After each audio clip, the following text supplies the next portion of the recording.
It was said that a new person had appeared on the seafront, a lady with a little dog. Dmitry Dmitrievich Gurov, who had by then been a fortnight at Yalta, and so was fairly at home there, had begun to take an interest in new arrivals. Sitting in Vernay's pavilion, he saw, walking on the seafront, a fair-haired young lady of medium height, wearing a beret. A white Pomeranian dog was running behind her. And afterwards, he met her in the public gardens and in the square several times a day. She was walking alone, always wearing the same beret, and always with the same white dog. No one knew who she was, and everyone called her simply the lady with the dog. If she is here alone without a husband or friends, it wouldn't be amiss to make her acquaintance, Gurov reflected. He was under 40, but he had had a daughter already 12 years old and 2 sons at school. He had been married young, when he was a student in his 2nd year, and by now his wife seemed half as old again as he. She was a tall, erect woman with dark eyebrows, staid and dignified, and as she said of herself, intellectual. She read a great deal, used phonetic spelling, called her husband not Dmitri, but Dimitri, and he secretly considered her unintellectual, narrow, inelegant, was afraid of her, and did not like to be at home. He had begun being unfaithful to her long ago, had been unfaithful to her often, and probably on that account almost always spoke ill of women, and when they were talked about in his presence, he used to call them the lower race. It seemed to him that he had been so schooled by bitter experience that he might call them what he liked, and yet he could not get on for 2 days together without the lower race. In the society of men, he was bored and not himself. With them he was cold and uncommunicative. But when he was in the company of women, he felt free and knew what to say to them and how to behave, and he was at ease with them even when he was silent.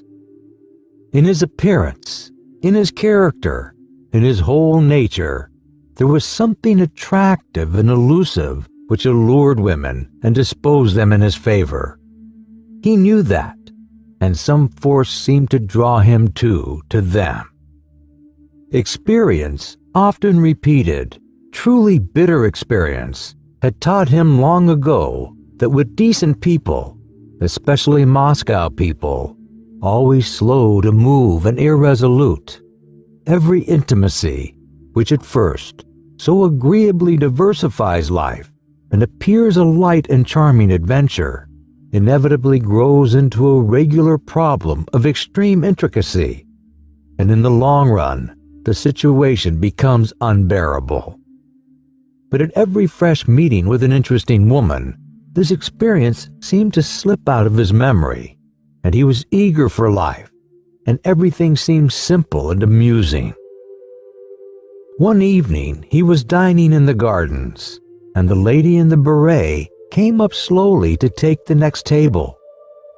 Her expression, her gait, her dress, and the way she did her hair told him that she was a lady, that she was married, that she was in Yalta for the first time and alone, and that she was dull there. The stories told of the immorality in such places as Yalta are to a great extent untrue. He despised them, and knew that such stories were for the most part made up by persons who would themselves have been glad to sin if they had been able. But when the lady sat down at the next table 3 paces from him, he remembered these tales of easy conquests, of trips to the mountains, and the tempting thought of a swift, fleeting love affair, a romance with an unknown woman, whose name he did not know, suddenly took possession of him. He beckoned coaxingly to the Pomeranian, and when the dog came to him, he shook his finger at it. The Pomeranian growled, Gurov shook his finger at it again. The lady looked at him and at once dropped her eyes. "He doesn't bite," she said, and blushed. "May I give him a bone?" he asked. And when she nodded, he asked courteously, "Have you been long in Yalta?" "5 days, and I have already dragged out a fortnight here." There was a brief silence. "Time goes fast, and yet it is so dull here," she said, not looking at him. "That's only the fashion to say it is dull here. A provincial will live in Belyaev or Zhidra and not be dull. And when he comes here, it's, oh, the dullness, oh, the dust. One would think he came from Grenada." She laughed. Then both continued eating in silence, like strangers. But after dinner, they walked side by side. And there sprang up between them the light jesting conversation of people who are free and satisfied, to whom it does not matter where they go or what they talk about. They walked and talked of the strange light on the sea. The water was of a soft, warm lilac hue, and there was a golden streak from the moon upon it. They talked of how sultry it was after a hot day. Guryov told her that he came from Moscow, that he had taken his degree in arts, but had a post in a bank, that he had trained as an opera singer, but had given it up, that he owned 2 houses in Moscow. And from her, he learnt that she had grown up in Petersburg, but had lived in S since her marriage 2 years before, that she was staying another month in Yalta, and that her husband, who needed a holiday too, might perhaps come and fetch her. She was not sure whether her husband had a post in a crown department or under the provincial council, and was amused by her own ignorance. And Gurov learnt too that she was called Anna Sergeyevna. Afterwards, he thought about her in his room at the hotel, thought she would certainly meet him next day. It would be sure to happen.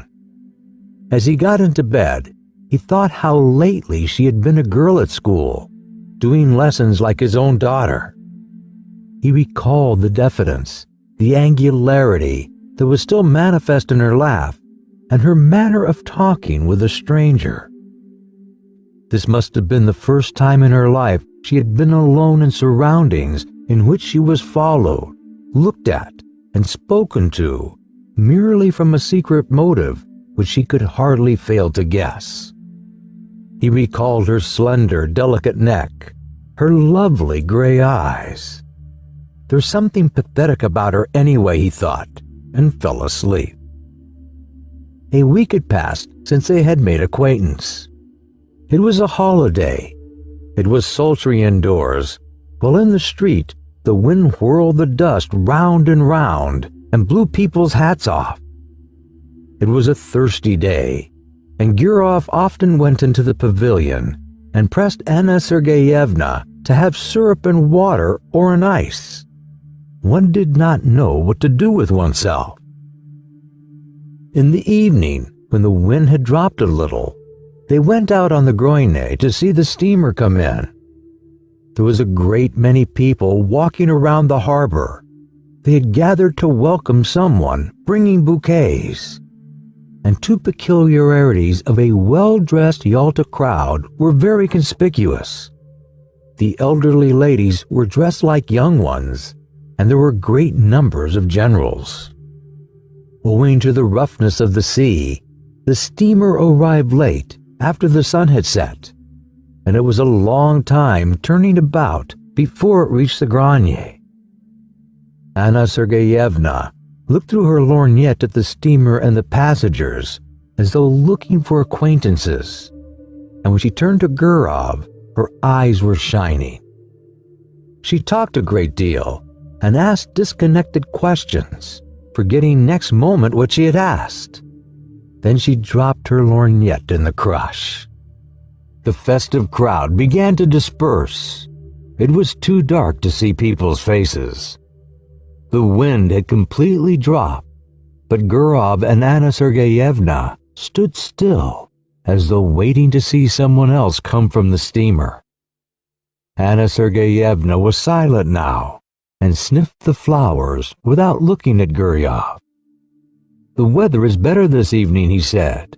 "Where shall we go now? Shall we drive somewhere?" She made no answer. Then he looked at her intently, and all at once put his arms round her and kissed her on the lips, and breathed in the moisture and the fragrance of the flowers. And he immediately looked round him, anxiously wondering whether anyone had seen them. "Let us go to your hotel," he said softly, and both walked quickly. The room was close and smelt of the scent she had bought at the Japanese shop. Guryov looked at her and thought, what different people one meets in the world. From the past, he preserved memories of careless, good-natured women who loved cheerfully and were grateful to him for the happiness he gave them, however brief it might be. And of women like his wife who loved without any genuine feeling, with superfluous phrases, affectedly, hysterically, with an expression that suggested it was not love or passion, but something more significant. And of 2 or 3 others, very beautiful cold women, on whose faces he had caught a glimpse of a rapturous expression, an obstinate desire to snatch from life more than it could give, and these were capricious, unreflecting, domineering, unintelligent women, not in their first youth. And when Guryov grew cold to them, their beauty excited his hatred, and the lace on their linen seemed to him like scales. But in this case, there was still the diffidence, the angularity of inexperienced youth, an awkward feeling, and there was a sense of consternation as though someone had suddenly knocked at the door. The attitude of Anna Sergeyevna, the lady with the dog, to what had happened was somehow peculiar, very grave, as though it were her fall, so it seemed, and it was strange and inappropriate. Her face dropped and faded, and on both sides of it her long hair hung down mournfully. She mused in a dejected attitude, like the woman who was a sinner in an old-fashioned picture. "It's wrong," she said. "You will be the first to despise me now." There was a watermelon on the table. Gurov cut himself a slice and began eating it without haste. There followed at least half an hour of silence. Anna Sergeyevna was touching. There was about her the purity of a good, simple woman who had seen little of life. The solitary candle burning on the table threw a faint light on her face, yet it was clear that she was very unhappy. "How could I despise you?" asked Guryov. "You don't know what you are saying." "God forgive me," she said, and her eyes filled with tears. "It's awful. You seem to feel you need to be forgiven." "Forgiven? No. I am a bad, low woman. I despise myself and don't attempt to justify myself. It's not my husband, but myself I have deceived. And not only just now. I have been deceiving myself for a long time. My husband may be a good, honest man, but he is a flunky. I don't know what he does there, what his work is, but I know he is a flunky. I was 20 when I was married to him. I have been tormented by curiosity. I wanted something better. There must be a different sort of life, I said to myself. I wanted to live, to live, to live. I was fired by curiosity. You don't understand it, but I swear to God, I could not control myself. Something happened to me. I could not be restrained. I told my husband I was ill and came here. And here I have been walking about as though I were dazed, like a mad creature. And now I have become a vulgar, contemptible woman whom anyone may despise. Gurov felt bored already listening to her. He was irritated by the naive tone, by this remorse, so unexpected and inopportune. But for the tears in her eyes, he might have thought she was jesting or playing a part. "I don't understand," he said softly. "What is it you want?" She hid her face on his breast and pressed close to him. Believe me, I beseech you," she said. "I love a pure, honest life, and sin is loathsome to me. I don't know what I am doing. Simple people say, the evil one has beguiled me, and I may say of myself now that the evil one has beguiled me." "Hush, hush," he muttered. He looked at her fixed, scared eyes, kissed her, talked softly and affectionately, and by degrees she was comforted, and her gaiety returned. They both began laughing. Afterwards, when they went out, there was not a soul on the seafront. The town with its cypresses had quite a death-like air, but the sea still broke noisily on the shore. A single barge was rocking on the waves, and a lantern was blinking sleepily on it. They found a cab and drove to Oreanda. "I found out your surname in the hall just now. It was written on the board." "Von Diderot," said Guryov. "Is your husband a German?" "No, I believe his grandfather was a German, but he is an Orthodox Russian himself." At Oreanda, they sat on a seat not far from the church, looked down at the sea, and were silent. Yalta was hardly visible through the morning mist. White clouds stood motionless on the mountaintops. The leaves did not stir on the trees. Grasshoppers chirped, and the monotonous hollow sound of the sea rising up from below spoke of the peace, of the eternal sleep awaiting us. So it must have sounded when there was no Yalta, no Oreanda here. So it sounds now, and it will sound as indifferently and monotonously when we are all no more. And in this constancy, in this complete indifference to the life and death of each of us, there lies hid, perhaps, a pledge of our eternal salvation, of the unceasing movement of life upon earth, of unceasing progress towards perfection. Sitting beside a young woman who in the dawn seemed so lovely, soothed and spellbound in these magical surroundings, the sea, mountains, clouds, the open sky. Gurov thought how in reality everything is beautiful in this world when one reflects. Everything except what we think or do ourselves when we forget our human dignity and the higher aims of our existence. A man walked up to them, probably a keeper, looked at them, and walked away. And this detail seemed mysterious and beautiful too. They saw a steamer come from Theodosia with its lights out in the glow of dawn. "There is dew on the grass," said Anna Sergeyevna after a silence. "Yes, it's time to go home." They went back to the town. Then they met every day at 12 o'clock on the seafront, lunched and dined together, went for walks, admired the sea.